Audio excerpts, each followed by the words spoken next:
안녕하세요. 자팍다식 채널입니다. 오늘은 불편한 진실, 과학기술 발전의 원동력, 전쟁이라는 제목의 영상 보내드리겠습니다. 구독과 좋아요 부탁드립니다. 감사합니다. 서양이 동양보다 앞서 나가게 된 것은 서양 과학기술의 힘이 큽니다. 그런데 왜 서양에서 과학기술이 크게 발전할 수 있었을까요? 서양 사람이 동양 사람보다 더 창의적이고 아이디어가 많아서 그럴까요? 아닙니다. 서양에서 과학기술이 크게 발전한 것은 근대 이후부터입니다. 절대 왕정 국가가 형성되고 국가 간에 끊임없이 전쟁을 하게 되면서부터입니다. 특히 전쟁이 국가 간의 총력전 형태를 띠면서 과학기술 발전도 가속화됩니다.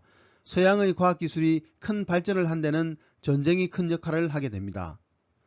전쟁기술이 과학기술의 발전에 크게 기여하는 것은 근대 시기만이 아닙니다. 현대 문명의 발전에도 전쟁기술에서 기원하는 것이 참으로 많습니다. 전쟁은 항상 과학기술 발전의 원동력이 되어 왔습니다. 광산기술, 재련기술이 발전한 것은 전쟁 무기를 만들기 위해서였습니다. 전쟁에서는 가장 강한 금속인 철을 사용해야 이길 수 있었습니다. 철은 1538도라는 높은 온도에서 녹는데 이런 철을 녹여 재련할 수 있는 기술이 있으면 다른 금속은 마음대로 이용할 수 있었습니다. 인간이 철과 같은 금속을 활용하게 된 것은 전쟁 무기 개발 과정에서 이루어진 것입니다. 망원경도 단순히 멀리 보기 위해 만들어진 것이 아닙니다. 망원경을 사용하면 그냥 눈으로 감시하는 것보다 훨씬 빨리 적의 침투를 알아낼 수가 있었습니다. 갈릴레이는 망원경으로 달, 목성 등을 관측해서 유명해졌습니다. 그래서 사람들은 망원경을 천문 관측용으로 생각합니다. 하지만 망원경은 적군 감시를 위해 만들어지고 전쟁에 주로 사용되었습니다. 건축기술이 발달한 것도 적의 침략을 막기 위해서입니다.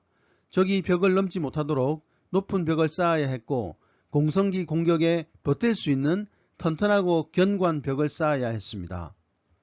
또 대포가 발명되면서 강력한 포탄에도 버틸 수 있는 성벽을 만들어야 했고 그 과정에서 높고 튼튼한 건물을 만들 수 있는 기술이 쌓였습니다. 현대의 인간이 마천루 같은 높은 건물을 건설할 수 있게 된 것은 전쟁 과정에서 건축기술을 발전시켰기 때문에 가능했습니다. 레오나르도 다빈치가 헬리콥터의 원형을 설계했는데 이 헬리콥터는 레저용이 아니었습니다. 적의 머리 위에 돌을 떨어뜨리기 위한 전쟁용이었던 것입니다. 라이트 형제가 비행기를 만든 이후 이 비행기가 대량 생산되어 이용된 것도 전쟁이었습니다. 1903년 라이트 형제가 비행기를 처음 만들었는데 1914년 발발한 제1차 세계대전 때 이미 비행기는 전투기와 폭격기로 사용되었습니다. 현대 문명의 기반을 이루는 인터넷도 군사기술에서 시작되었습니다. 핵전쟁의 위기가 고조되던 1960년대 중앙에서 모든 것을 통제하는 컴퓨터가 있는 지역이 공격을 받으면 전국 시스템이 마비될 염려가 있었습니다.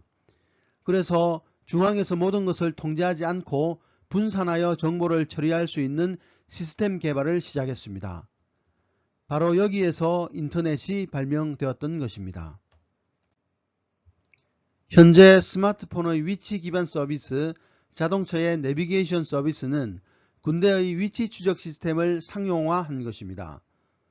미국은 전 세계 어디에서도 자국의 군대 위치, 적군의 위치 등을 파악할 수 있는 GPS 기술을 개발했습니다. 이 기술은 원래 군사용으로만 사용되었는데 미군이 민간에서도 이용할 수 있도록 하면서 지금은 GPS 기술이 일반화되었습니다. 전쟁은 과학기술뿐만 아니라 음식과 의학에도 영향을 끼쳤습니다. 병사들이 먹는 음식을 신선하게 오래 보관하기 위해 통조림이 나왔고 음식을 건조하는 기술의 개발로 패스트푸드가 나왔습니다. 일본은 메이지 유신 이후에 계속 외국에서 전쟁을 했습니다. 군인들이 외국 음식이 입에 맞지 않아 힘들어하자 조미료를 만들었습니다. 일본에서 세계 최초로 아지노모토라는 화학 조미료가 개발되었습니다. 아지노모토는 한국에서는 미원이 되었고 중국과 동남아에서도 지금도 빠지지 않는 조미료가 되었습니다. 대표적인 설사약인 정로환도 전쟁 때문에 만들어졌습니다. 일본군이 다른 나라를 침략하면 현지 음식이 맞지 않아 배탈과 설사를 했습니다.